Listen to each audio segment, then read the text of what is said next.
All right, all right. We gonna do this? Let's get down to business.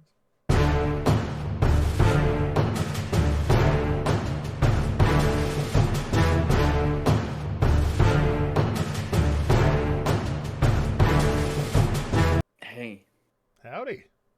hi. It's been a long couple of weeks. But here we are, dear viewer. Here we are, bringing more content to your very feet. Thanks for joining us. Thanks for having us. It's a That's privilege to be that's here. Mason, And that's Jeremy. and this is your beginner's guide to dungeoneering, brought to you by Once Upon a D20. Like we did the last couple of times that Jer and I were together, today we're going to be doing some more character creation stuff. Over the last two episodes, we created first Goteg Burkhard, a human champion fighter. And then after that, we made Phaleon Bigheart, a rogue thief halfling. Today, we will be going on to one of the next most archetypal D&D classes, namely that of the cleric. As you can see, bringing up our D&D Beyond over here, let's do something a little different. As you can see, this no longer has my beautiful face here. This has a very stock thing. That's because we've created a whole new D&D Beyond account for ourselves. And so we are going to go into collections and my campaigns. And you'll see we have the Once Upon a D20 Big Starter Campaign Extravaganza, if I actually open it enough that you can see it. This when you create a campaign, this is what it will look like after you have just put in a name and hit create campaign. And up here at the top, you'll see that it has a ddb.ac campaign link. If you go right here, hit copy link, and then go up and paste it up in the top bar. Paste and go, as I can do it on Chrome. Thanks, Chrome. You'll see that it has the options of, claiming the first two characters that we've made, and then there's technically another character that I was testing around with. But if you hit create a character right there in the top middle, it'll bring you to the same thing as the tools and the character creator selector, except now this character is being created in the campaign, so that whoever the DM is of that campaign, they can help work with you and help create your stuff and help sneak little bonuses in on you whenever you're not looking and or while you're looking. It's fun like that. Yeah, yeah, yeah. D&D Beyond's campaign capacities, I think, are pretty dang great. They've got a good service, so we're just gonna keep plugging for it. So we're going for that archetypal cleric of days of old, and what better way than a dwarf cleric, the holy warrior with the long beard and all that. Mason, should we go hill dwarf or mountain dwarf? Because it gives us that choice. That is the question. I was actually just thinking about that. I think we should go Hill Dwarf. If only just because the Mountain Dwarf stuff gives you armor proficiencies and things like that that you already actually get because you're a cleric. The light and medium armor proficiencies aren't a huge boon, I think, as a result of that. And the exchange there for what he's talking about is that dwarven toughness right down here. Your maximum hit points are increased by 1, and it increases by 1 every time you level. So that's just free hit points, which is always good because you know what the difference between an unconscious character and a conscious character is? 1 hit point. Every hit point matters. So It makes a huge difference. we'll go I mean, ahead and take that. It's going to give us the +2 Constitution and the +1. Jeremy knows numbers. He swears. It's He supposed to. swears it. It's supposed to tell us that, but it's not. So it'll tell us that on the abilities tab over here eventually.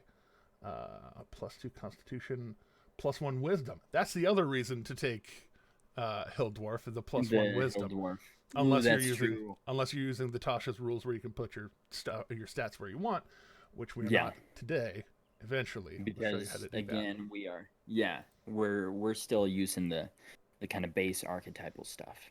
So, Hill Dwarf, great choice for a cleric. Certainly not the only. And you know, mountain dwarves are great too. No shade on any mountain dwarf.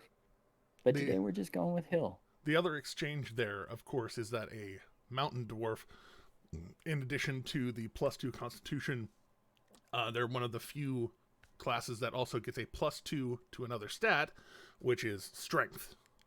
Makes them hardy and dangerous. Yep. Hit harder, take more hits. And I swear that was a chair fart, not a real one. Everybody knows it.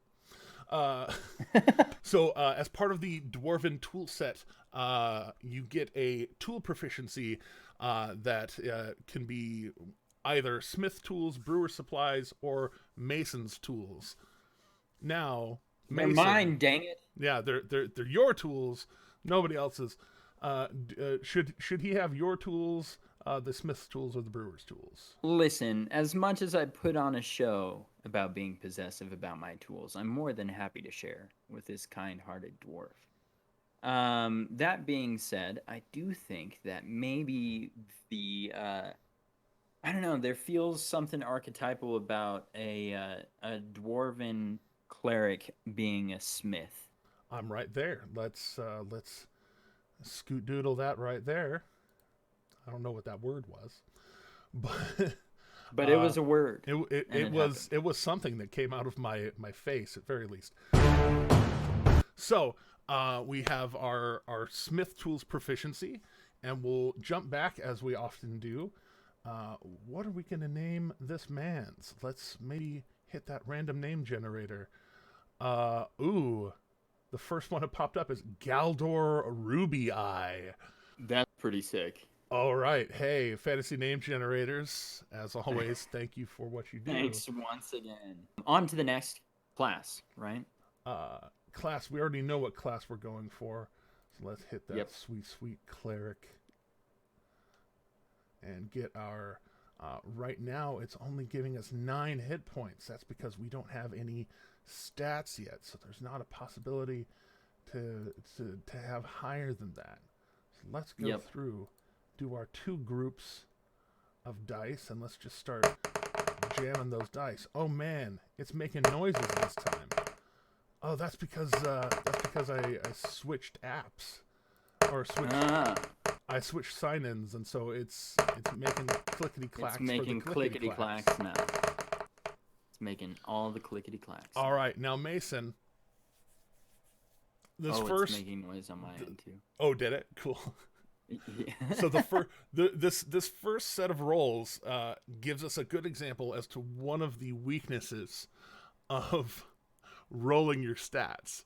So this first set, we've got a 15 high, 12 and 11 mid, and then 9, 8, and 7. Okay. Okay. That is a rough one.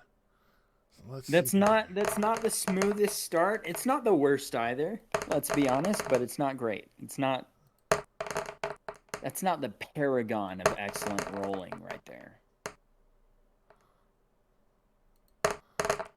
You know, those of you who could see my screen, y'all saw that one die right over there that spun for like 3 whole seconds and then landed on a 1.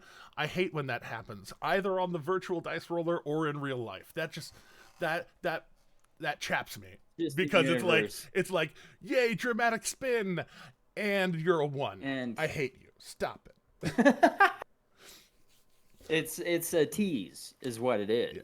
So we exchanged 1 point up or 1 a little bit higher, and then 1 point lower the second set of rolls gave us a 15, 13, 12, 12, 7, and 7. Okay. Okay. So, Listen, I like when we go low, I like going low, you know? So I'm on board for that. this is something that gives us the big question: do we want to give him a single set reroll and get and Um as the DMs for for this. Galdor? Do we want to give him one opportunity to pull himself out of the dregs and maybe and specifically I want to re-roll that top set because that's 3 negative stats, which I'm not super okay with as a DM. Two I could totally be down with, and the 2 7s, like, that'll be hard, but there's also like 15, 13, 12, and 12. You Yeah. can work with those. Yeah. I would go with the second roll. Is Okay, what I would do between the two of them. All right. Well, between the two of them. do you want to try rolling one more time, or just let it ride? Uh, I would let it ride, but All I right. will be playing. I'm not the DM on this one, so that's your call, Jim. Okay. Well, if I'm going to be the DM, I'm going to reset the top group, but with the intention of, if this one goes poorly, we're just going to use that second group because, Okay. like I said, it's okay to have negative stats, and it's even okay to have 2 negative stats, but the choice being there, I would rather give it an opportunity. All right, we're starting out good. We've already got a 7, a 12, a 16, 10, 9, and 10. So then 7, there's 12, 16, 10, 9, 10. Okay. so then that's the big question. Uh, a little bit higher on the high end, but less in the middle, but a little bit higher on the low end, or the little bit lower on the high end, but a fair middle, and still the 2 negative twos. Um, 16, I 12, think we've 10, said 10, it. 9, 7. I think I've gone on record before and said that I like to have my highs high and my lows low, right?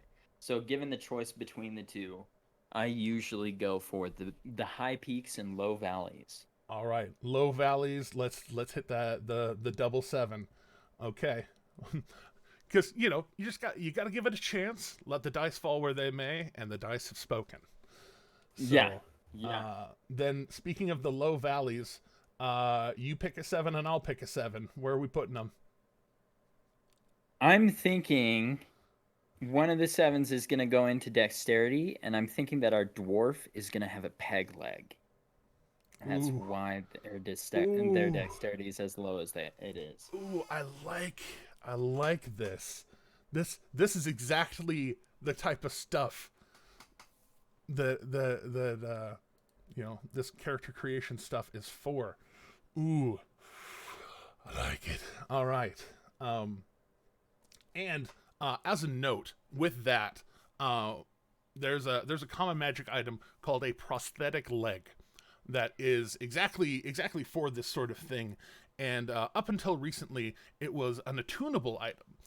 One of the things that Wizards of the Coast wanted to help do to make things a little bit more inclusive for those who would like to portray, disability of that sort, is to make it a non-attunable item, so that if you wanted to say have a peg leg, that mechanically with the prosthetic leg, you could do that and not feel like you're being punished for one of your only Finished. 3 attunement slots. So Yeah.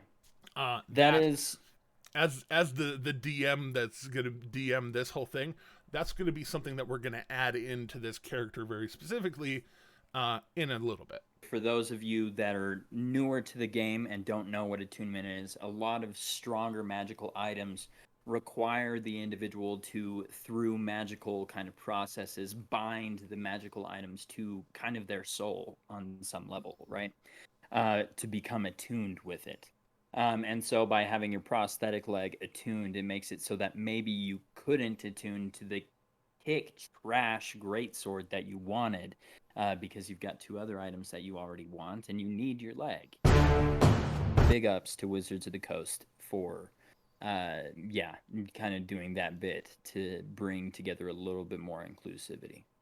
So the other side of that, where you're giving him a low dexterity and a peg leg, I'm going to give him a low charisma, because even though our cleric is going to need wisdom for his casting, you can be very wise and have very good advice and still be deadpan. Or even be shy, right? Or even just be shy, just be very quiet and not speak up. There's all sorts of ways to play low charisma. I think we've touched on that before. And then going for that high, where we're going to already get that +1 in wisdom, I'm going to recommend that 15 go into wisdom to even it out to a 16. And honestly, for the other 3, all of those live as +1s. So let's slap a 12 into strength, a 12 into intelligence, and because we're going to eventually want that constitution ups, let's go ahead and give that a 13, so that with any option that could give us a constitution bump, we can use that to up to a 14. Actually up to a 16, right? Because it's a dwarf, so it gets that's right. I know numbers. I'm the best at numbers, you see. On to description?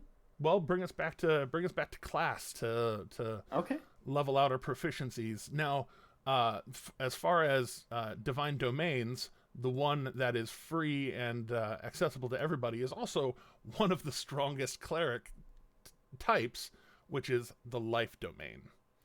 Now, the main things the life domain gives you are the bonus proficiency that gives you heavy armor proficiency, super good, and then the Disciple of Life feature. When you use spells to heal somebody, if you use a 1st level spell or higher, you add additional hit points of the spell's level +2 to whatever you roll.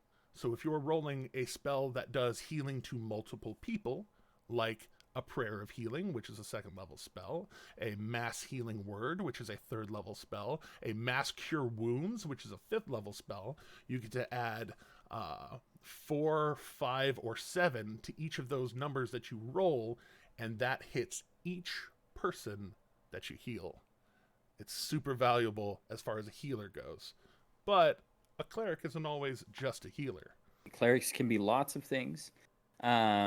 This for those of you that have come to us via Critical Role, for those of you that don't know about Critical Role, it's a live streamed actual play D&D game with a bunch of very highly accredited voice actors who are also very close friends. And their second campaign that they're currently running has 2 different clerics, one of whom heals a lot, and one of whom has a running joke about not healing very much. And that's okay, because both ways are totally fine for clerics.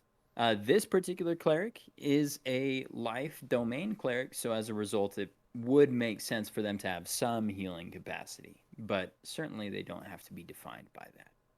A running joke in one of my D&D campaigns for our cleric is that the best healing method is, of course, to nuke everything on the field so that nothing can hurt your party. Boom. Facts and logic right there. So for our dwarf, where do we want to go with our proficiencies between history, insight, medicine, persuasion, and religion? I feel like religion and history. What do you think? Religion and history. He has a positive intelligence for a reason. So, all right, those make it super easy. Let's get back past those abilities over to description.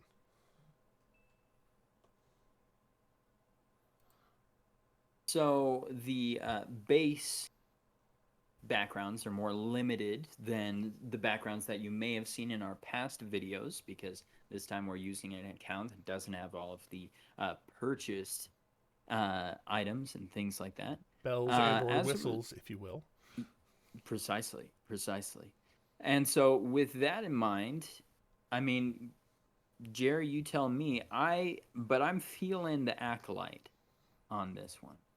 Well, the ones that come out for free are Acolyte, the criminal slash spy, like we did for the rogue, the folk hero, like we did for our champion fighter, the haunted one, the noble, sage, and soldier.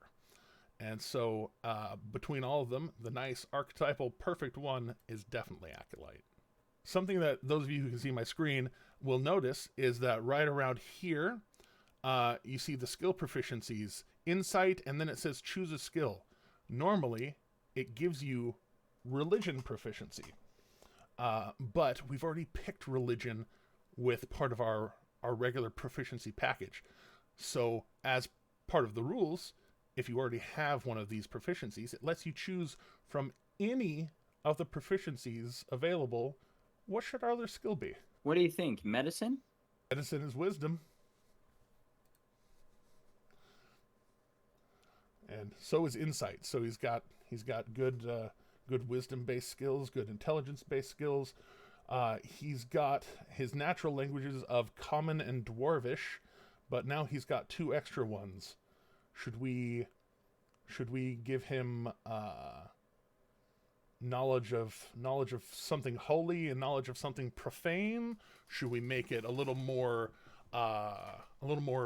general knowledge, like being able to talk to dwarves and or elves and dragons? I was thinking, since we're going archetypal, celestial and infernal, it's hard to get more archetypal than that. But Celestial and infernal. what thinkest thou, Jer? Well, that's why I threw out the first of the two options. So someone who's very book smart and has has knowledge base there, where he's going out into the world and knows his celestial, so he can pray to his god of life, whomever that happens to be, and then also be able to recognize infernal and be like, there are devils here. Heresy. Heresy. Deus Deus Vult. Volt, infidel. Deus Yeah, Vult. Deus Vult. yeah. Deus Vult. So the other thing that Acolyte gets us, besides our two skill proficiencies and the two linguistic proficiencies, is the Shelter of the Faithful background, which effectively makes it so that your particular character benefits from kind of the camaraderie of their particular religious or faith tradition. So, as an acolyte, you command the respect of those who share your faith, and you can perform the religious ceremonies of your deity. You and your adventuring companions can expect to receive free healing and care at a temple, shrine, or other established presence of your faith, though you must provide any material components needed for spells. Those who share your religion will support you, but only you, at a modest lifestyle. You might also have ties to a specific temple located to your chosen, dedicated to your chosen deity or pantheon, and you have a residence there. This could be the temple where you used to serve, if you remain on good terms with it, or a temple where you have found a new home. While near your temple, you can call upon the priest for assistance, provided the assistance you ask for is not hazardous and you remain in good standing. I think that remaining in good standing thing is important there, because there are a number of players. It is the natural tendency to want to utilize every resource at your disposal, particularly in potentially lethal situations, right? And so I am certain that without that phraseology and things like that, uh, plenty of acolytes would use temples brazenly to hide stolen funds, or would conscript priests to be their soldiers and things like that. So those qualifiers are important in backgrounds.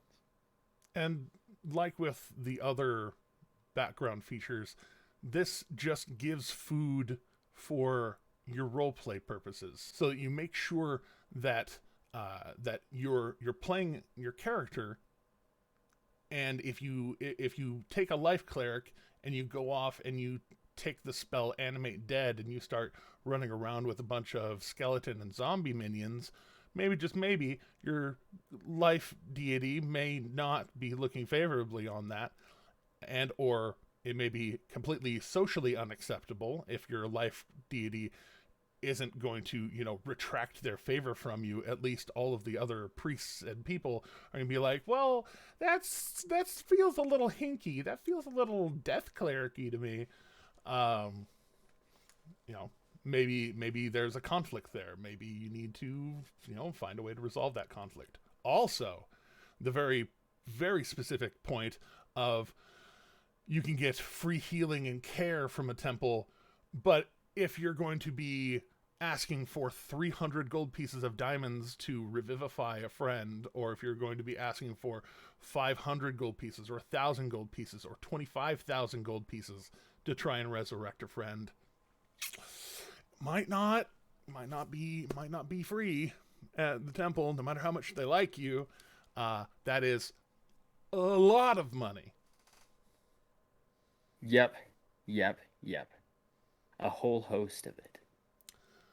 And that is actually an instance where host makes sense. So going down to get our characteristics. Speaking of good role-playing. Suggested characteristics. We are recommended to select 2 personality traits from the following list.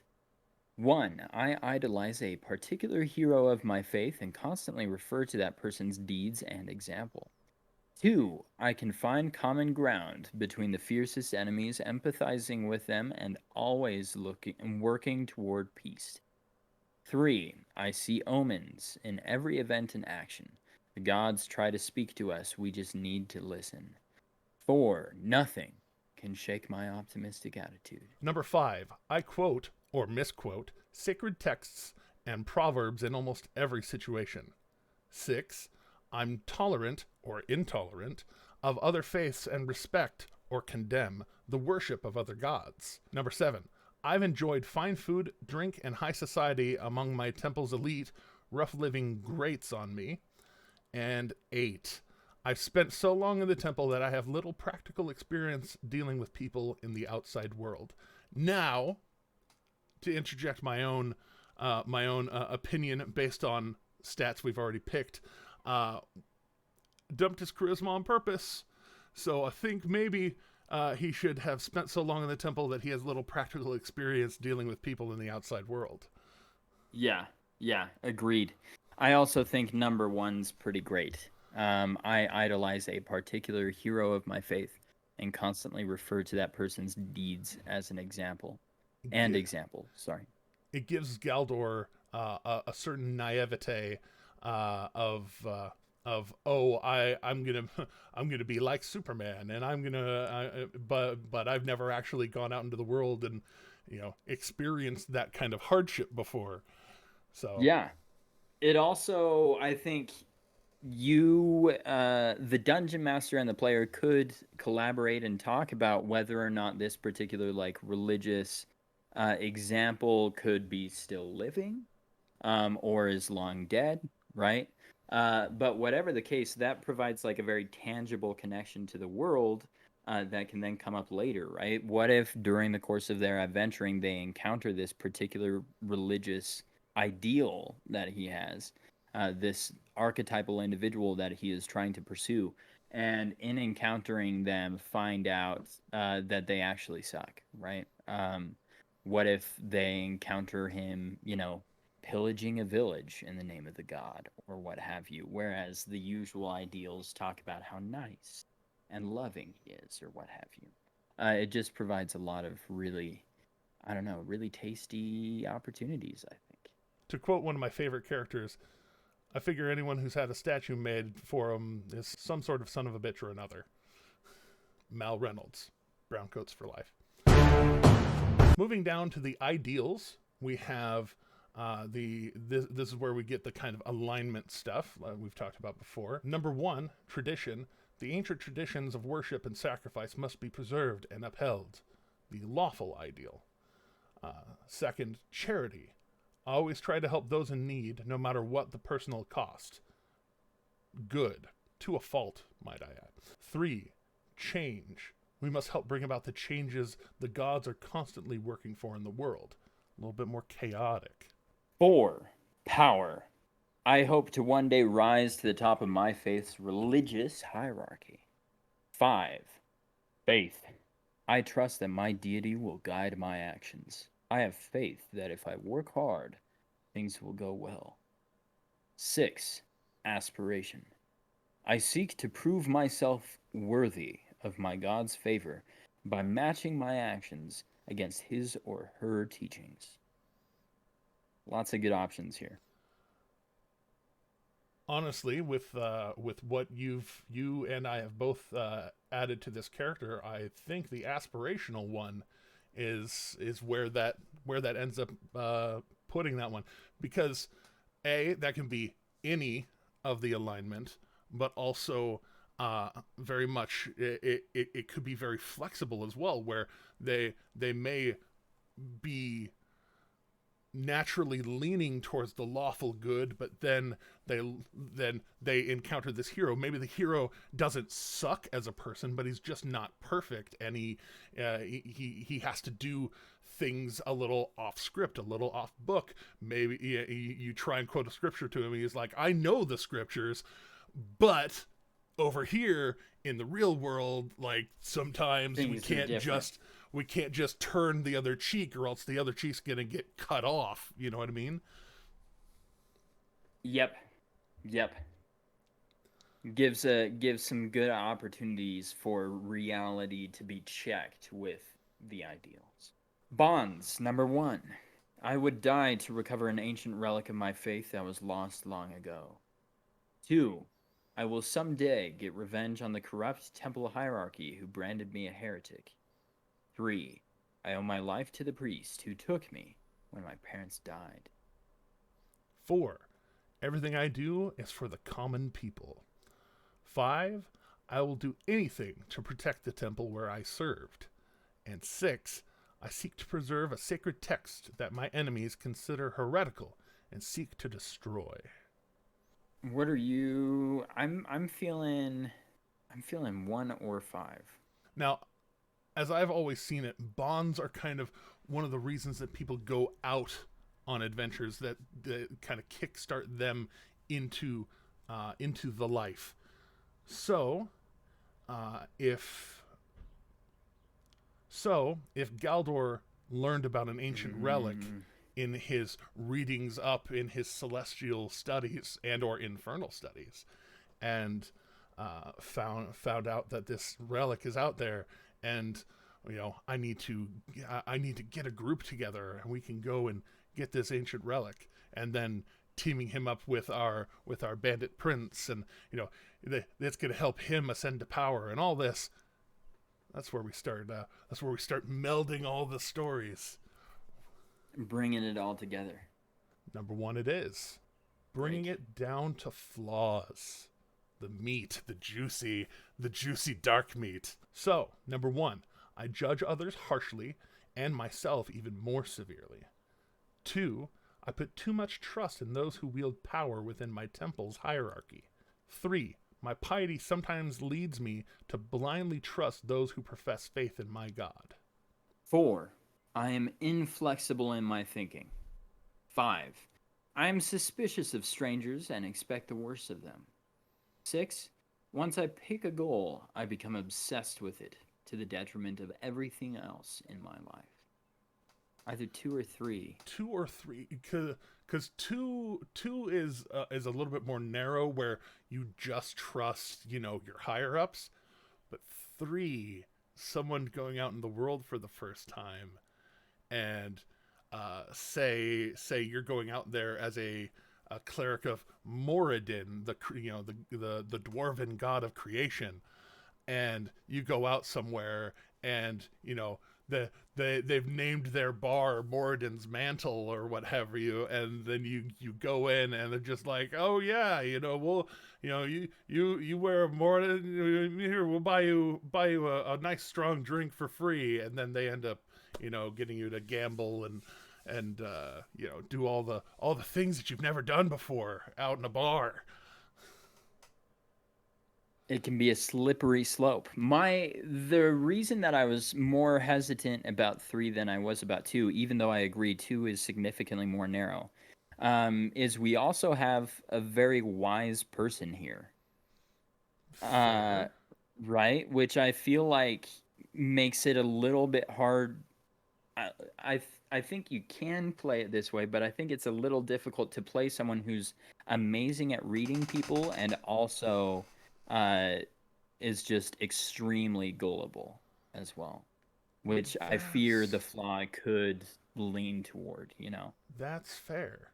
So, to show everyone how to fix that, I had already clicked number 3, but if you go in here and click number 2, and then scroll down to personal characteristics, scroll down to flaws, edit, take away that top one, delete, bring it back up, and then close it back. It should save it. Perfect. And that way, yes, they're good at reading people. Yes, they're good at seeing things.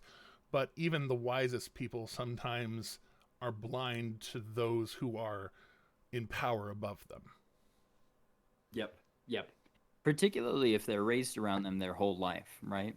Eventually, you can attain a level of comfort with someone that you stop trying to read them and stop maybe caring so much about where they're actually at and are maybe more rooted in your perception of where they're at. All right, so that brings us around to the starting equipment, as we so often do. We're going to skip the gold and go straight to the gear. Now, something you may notice is that this one gives you a few options that say, quote, or that say parenthesis if proficient, end parenthesis, where with our life cleric, normally a warhammer is a martial weapon that clerics don't normally start with. Chainmail is heavy armor that clerics don't normally start with. Unless, with our life cleric, he got heavy armor proficiency. And then because he's a dwarf, he also has warhammer proficiency. So, Warhammer and Chainmail it is, I think. Seems thematic for someone who is archetypally dwarvish. The archetypal dwarf. Now, do we want to give this dwarf a crossbow that he will not be particularly good with because he has a 7 dexterity, or a simple weapon of some sort? I'd vote a simple weapon of some sort. Do we want to keep that hammer motif and go for a light hammer, which is a thrown weapon? Yeah, let's go with that. The classic hucking a dwarvish throw hammer. Then, even though he's going out into the world to be an explorer, do we want to give him the explorer's pack, or do we want to give him the priest pack that has a little more humble means? Our gentle dwarf here, our priestly boy, as it were, has gone out into the world to retrieve this magical weapon, right? So I feel like there's still an argument to be made for him having an explorer's kit, because he's out here to explore and seek that out. I'm right there with you. The priest pack is all fine and good, has, candles, a tinder box, an alms box, incense, vestments of your clergy, and all that is fine and good. But if you're going out there to go and find an ancient relic that will help defeat evil and what have you, you're really going to want, like, that 50 feet of rope and torches and, a nice bedroll that will actually keep you warm at night. Just a couple, just some stuff like that. A candle is good, it's all well and good, but sometimes nice to have something else. A torch is better. Yep. All right. The last option that you get right here is a shield and a holy symbol. Now, you will notice, those of you who can see my screen, that you get a shield and a holy symbol, and then the Acolyte starting equipment also gives you another holy symbol. So, something they don't talk about very often is how a holy symbol can actually not only be they have the amulet, the reliquary that is holding a little piece of parchment of scripture or something else like that, but you can also put make an emblem. You can blazon it on your armor. You can blazon it on your shield, so that your holy symbol is being presented. Whereas most casters have to have the wand, or a bard has to have their musical instrument. The holy symbol. The material components, right? There are some angry people outside my window, and I just realized that my window is a little bit cracked. So you can have it emblazoned on your chest, you can have it emblazoned on your shield, rather than having to just have the wand or the staff out. So I'm going to say for the cleric option, we'd make an emblem emblazoned on that sweet shield, and then for the acolyte, we make it an amulet that's also around their neck, so they're all decked out in their gear. Holy garb. Love it. Absolutely love it. And then it lets us pick a prayer book, the incense, the vestments that we don't need to get from our priest pack, common clothes, and 15 gold pieces to start out with. Now, for the meat of this build, the level up.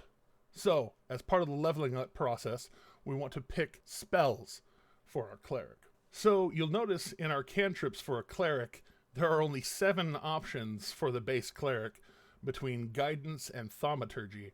So, you usually would like something from a cantrip that will do a little bit of damage. So, the only one of those on here is Sacred Flame. Then, secondly, you want something a little more supportive. Should we do guidance, light, resistance, or spare the dying? I would go guidance, I think. Guidance.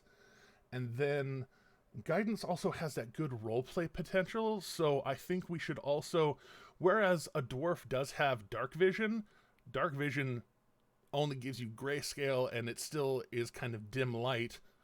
Sometimes it's nice to be able to bring the light of life and civilization. So let's go ahead and for our base, pick light. Then we have a choice of up to 4 spells because of our 1 cleric level and our +3 in wisdom. So let's do...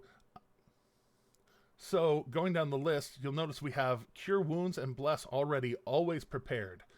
So let's have you pick 2 and I'll pick 2. My first pick is as much as I like Bless, Bane is also hilarious. Bane is great. Bane lets you, it's the opposite of Bless, whereas Bless you pick 3 of your friends and the three of them have a D4 added to their saving throws and attack rolls. Bane does the reverse of that. It targets 3 enemies, and they have to make a charisma saving throw, which very few people are good at, and then all of a sudden, they have a -D4 on all of their attack rolls and all of their saving throws. I think I'm going to go with Healing Word, which I believe should be available. That is a good classic bonus action, D4 plus spellcasting mod healing, a staple of life, as it were. Yep. Whereas Bane is a good support one. As previously mentioned, I like a good attack as well. Guiding Bolt is one of the best damaging first level spells that there is. You can hit somebody for 4d6 radiant damage, and then all of a sudden, until the end of your next turn, the first attack against that character has advantage as they glow, and a mystical dim light makes them a little bit easier to target with any attack. I think my last one is going to be command. The command spell is one word that you speak it to them, and then at the start of their next turn, the creature does what you command them to do. As long as they are not undead, as long as they can understand the word that you said, and as long as that command is not directly harmful to it. So you can't, with a first level spell, command somebody to yeet themselves off of a roof, or stop your heart, or anything like that. It's got to be. It gives you some very particular examples of approach, drop, flee, grovel, or halt. Things like that can be easily quantified into a very quick and simple action. But the big boon there is that they take that action and then they don't do anything else. So essentially, as long as they fail their wisdom save, they lose a turn, no matter what. So if some gobby boy is running away, some goblin is fleeing from you, you can command them to halt, right? Or if someone is about to kill one of your friends, you can command them to grovel. Or if someone is trying to withhold something, you can command them to speak. They may not necessarily say what you want them to.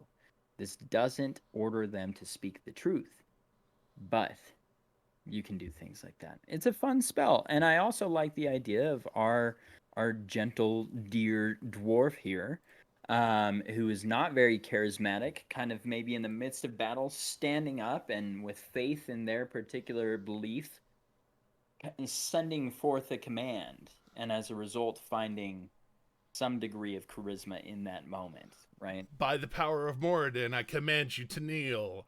Yeah, yeah, yeah. It's a good moment. It's cool stuff, and it's very useful. So, all right, command. so real quick, we need to boost up to level 5, but we're going to do it step by step. Level 2 is where we start getting a little more into that divine power, the channel divinity feature. The main use of the channel divinity feature, as you will see, is everybody gets a little dose of turn undead, where you hold up your holy symbol, your shield, your necklace, and you call out to the undead around you, and any of them that are within 30 feet of you make a wisdom save, and if they fail, as long as they don't take damage for the next minute, they have to run. They can't willingly move to a space within 30 feet of you, and they can't take any reactions, and for their actions, they can only dash and try to get away from you. That's all they can do. So you become the most fearsome thing on the battlefield as long as they don't resist you. The other one is Preserve Life. Preserve Life states the following. Starting at 2nd level, you can use your channel divinity to heal the badly injured. As an action, you present your holy symbol and evoke healing energy that can restore a number of hit points equal to 5 times your cleric level. Choose any creatures within 30 feet of you and divide those hit points among them. This feature can restore a creature to no more than half of its hit point maximum. You can't use this feature on an undead or on a construct. Like with most healing spells, you're able to kind of send forth this wave of healing, or a ray of healing, or a touch of healing, or however you want to color it. And maybe you bring back a bunch of people from the brink of death in the process. It's a great, great little ability right there, and very thematic to this particular subclass. I've heard a lot of people complain about how it can only bring people up to half of their hit points, and how it doesn't work on anybody who's over half their hit points. But when you are the last person standing in the party as a life cleric and being able to look around and say, all my friends, back to me, you become the literal MVP. I'm about to sneeze.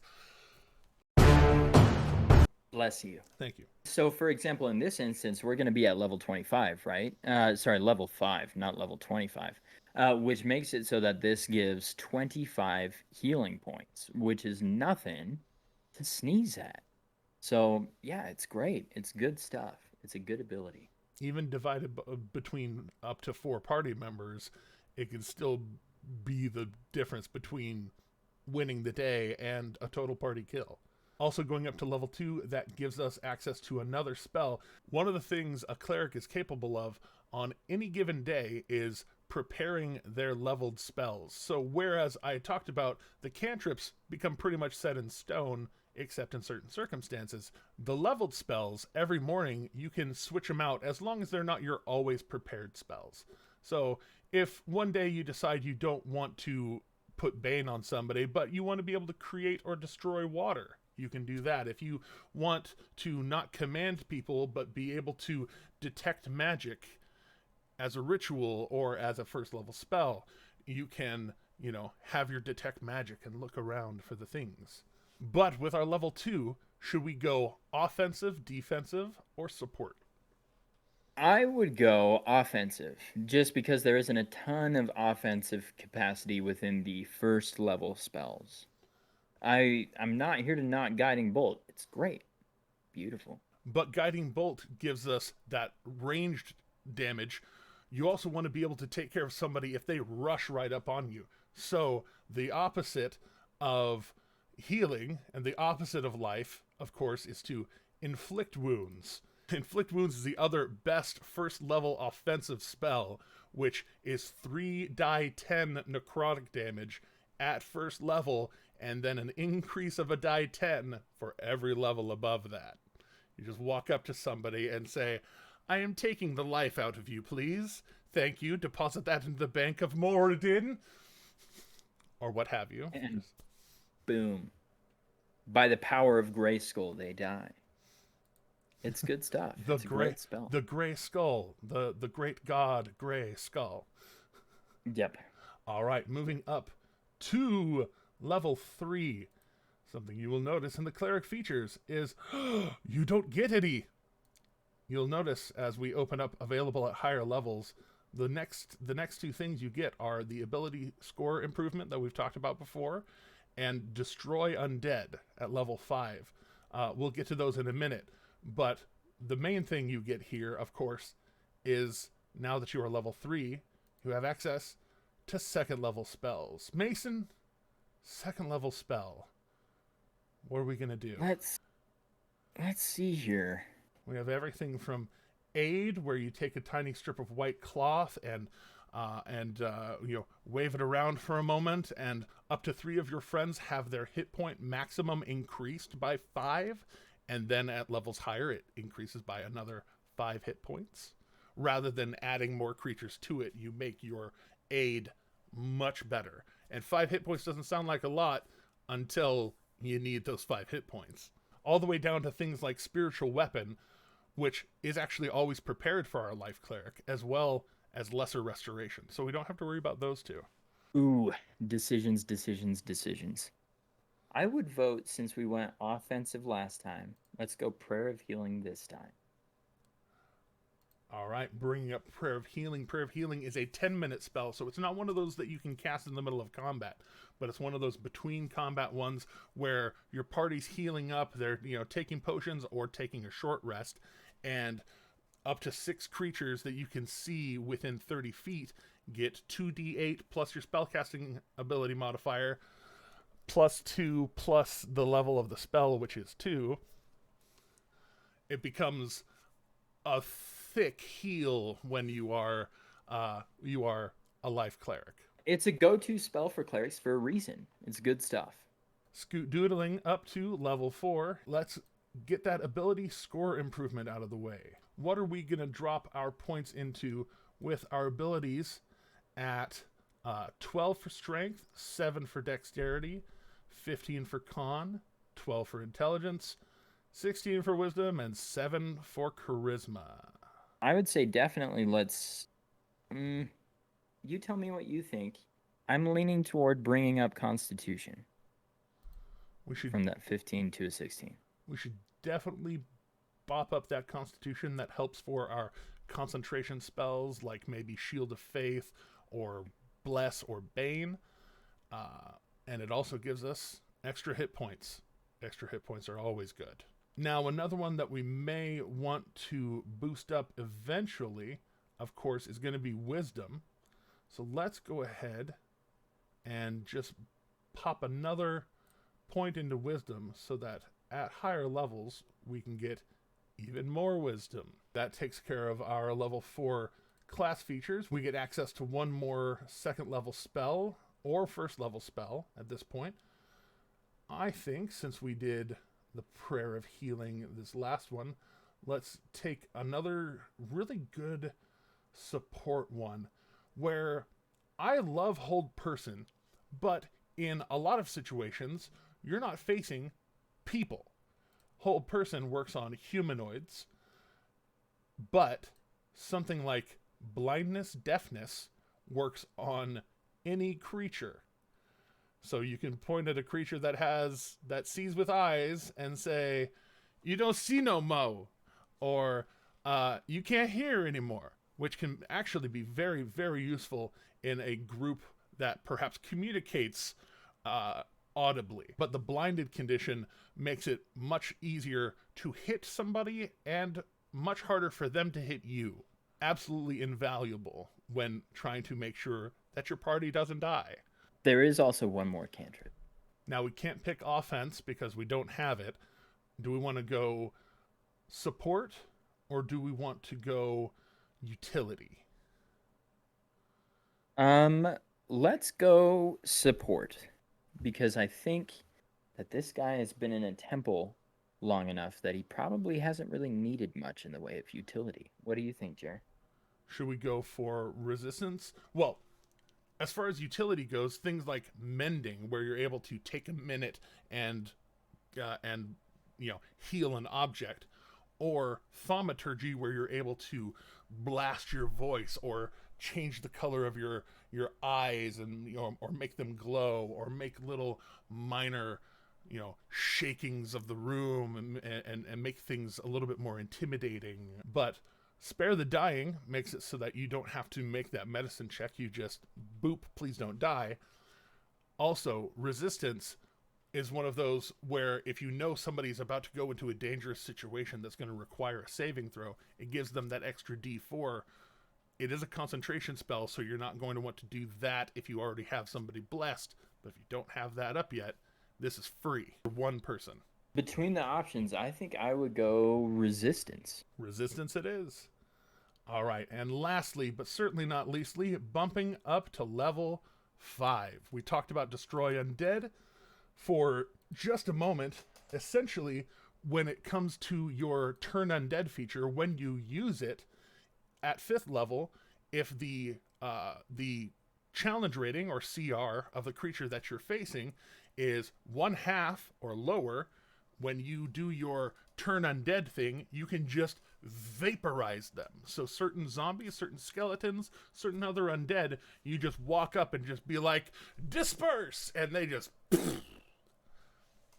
We're gone. It's so good. It's so thematic. And it makes for fun times with your cleric. And of course, last but certainly not least, what should we pick for, now that we are 5th level, our 3rd level spell? We already get access to Beacon of Hope, which makes it so that anybody within 30 feet, you give them advantage on wisdom saving throws, death saving throws, and whenever anybody heals them, they receive the maximum possible number of hit points.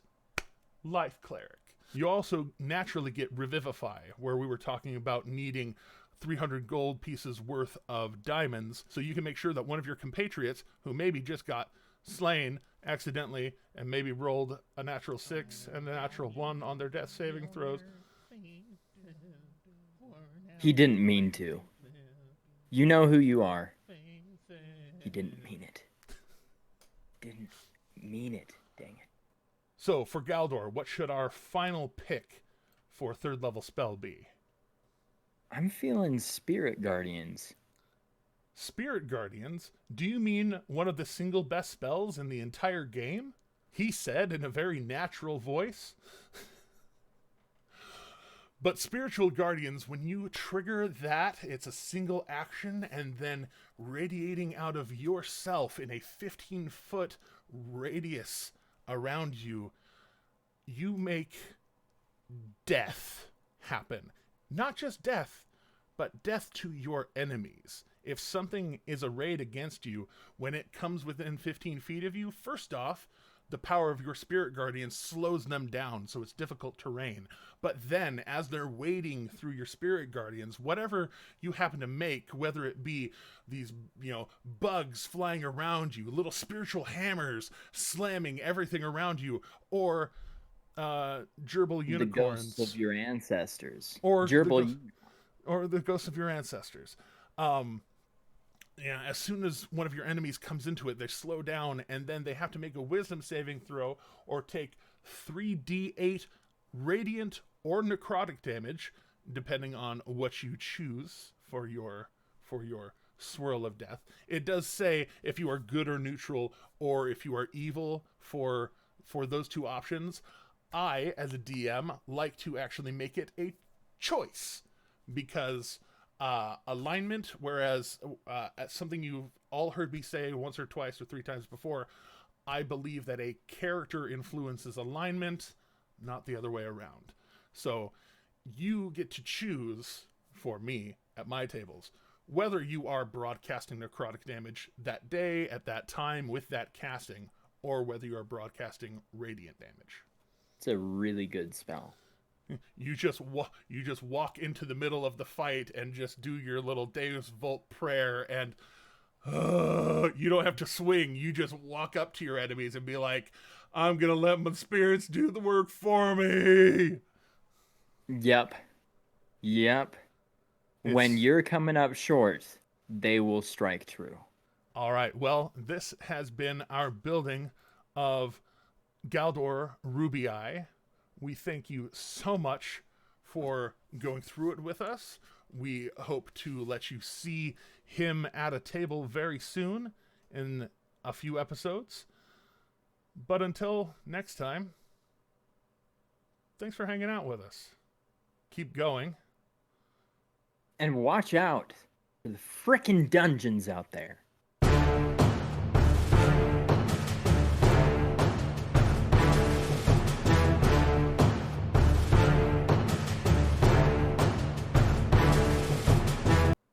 They're out to get you. They're coming. They're coming for you. And for me. Gross. All right. We both got games. Thanks for hanging out for an extra 10 minutes. Sorry for keeping you. I love your face. Love you too, dude. Have fun at D&D. Will do. Adios. Peace. Preparing their spells on the daily. This is Major Tom to ground control. I'm stepping through the door. And I'm floating in the most peculiar way. Yes, the stars are very different today.